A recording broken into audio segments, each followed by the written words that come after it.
Hi there, Dale from Challengers Comics here to talk to you all about the week's new books for February 12th, 2025. And friends, there's a million of them. It is a great, big, massive week of comics. Not so much graphic novels, although there's some very large and heavy graphic novels. But mostly it's a comic book week. So we are going to dive right in. Absolute Batman number 5, the penultimate chapter in the first Absolute Batman storyline. Nick Dragotta's back on art. It's another killer issue. There are, of course, multiple variants, both open order and incentive. New American Nature with stuff by, I think, Greg and Fake.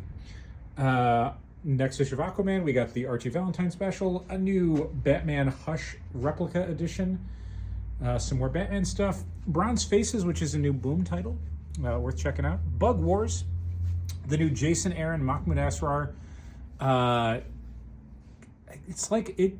Imagine a Bug's Life meets like Braveheart, I guess. I don't know. I mean, it's very violent. It's a lot of battles. It's a great big fantasy epic, but it's also a kid who shrunk down to bug size and starts fighting bugs in a bug kingdom. It is a good mixture of Jason Aaron, solid, like small town Southern Bastard style family writing, although more YA oriented than that book was, mixed with all of the crazy Conan action that he worked on with Mahmoud Asrar. So I'm going to say A Bug's Life meets Conan. We're going to go with that one instead. Some other comic books. We've got Eddie Brock Carnage. This is spinning out of the recent Venom War event. Eddie Brock is no longer Venom. We don't know who Venom is right now, but it's not Eddie Brock because Eddie Brock is Carnage. This is Charles Soule and Jesus Saez, who had teamed up on the fantastic Swamp Thing New 52 run back in the day. Doing a new Eddie Brock Carnage comic. This is Eddie Brock having to deal with a symbiote that is way more violent than he's used to and trying to find a way to do some good while also not, being a crazy serial killer. As always, multiple variants, open order and incentive.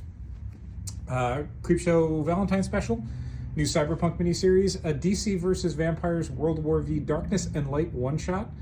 These are two stories written by Matthew Rosenberg, one featuring Alfred Green Lantern, the other featuring Vampire Wonder Woman.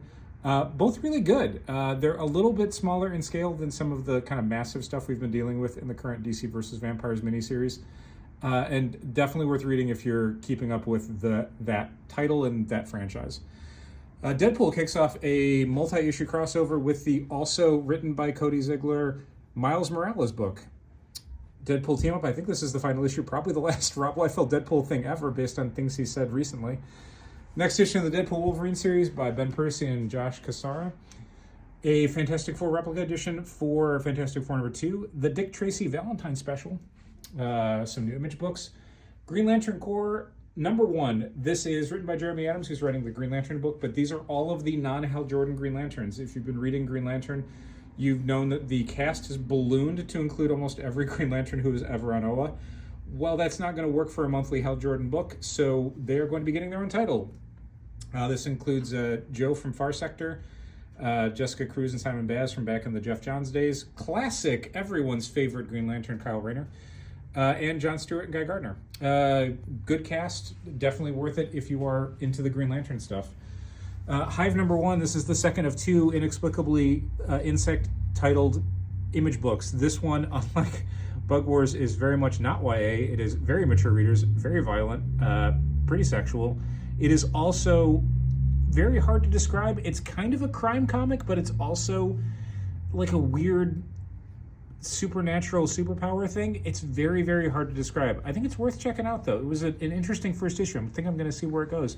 Into the Unbeing Part 2, number 1. Same creative team that did Part 1, back for Part 2. It's Jeff, back in print. I am a huge Jeff fan, and I was super glad to see that people were really enjoying Jeff in Marvel Rivals.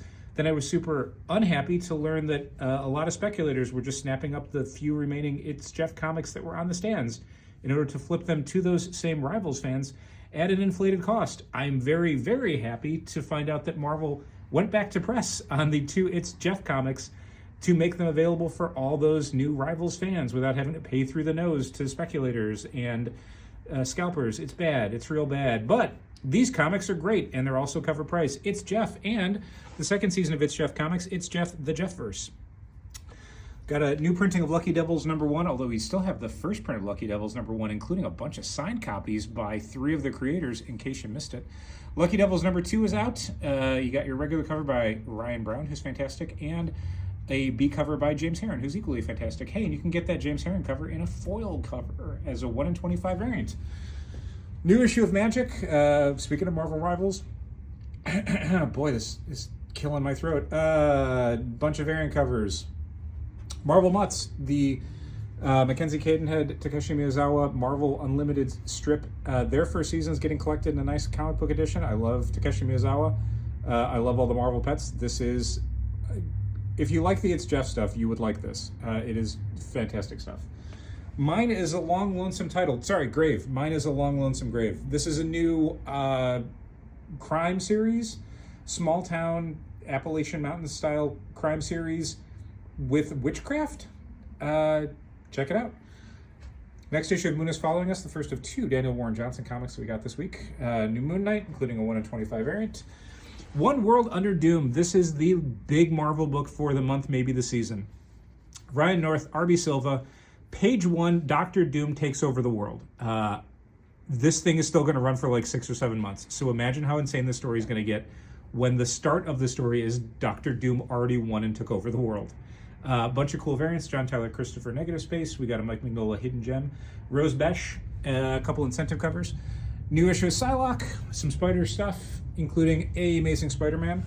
Another chapter in the 8 Deaths of Spider-Man with a cool incentive variant by Aka. Replica edition, a new printing of the replica edition of Amazing Spider-Man 129, introducing the most lethal hired assassin ever, the Punisher. That's right. Hired assassin. Boy, they'd get rid of that real fast. Last Days of Lex Luthor #1 second print. This was an absolutely incredible Mark Waid, Brian Hitch, Kevin Nolan Black Label miniseries that started, I feel like 2 years ago. They released 1 issue and then basically went, it's nowhere near being done. Everything else is off the schedule. Issue 2 is imminent, if we're to believe DC. So they kindly went back to press on part 1 of this story. So basically all the people who've come to comics in the last 2 years that had no idea this thing even existed can get a chance to read it.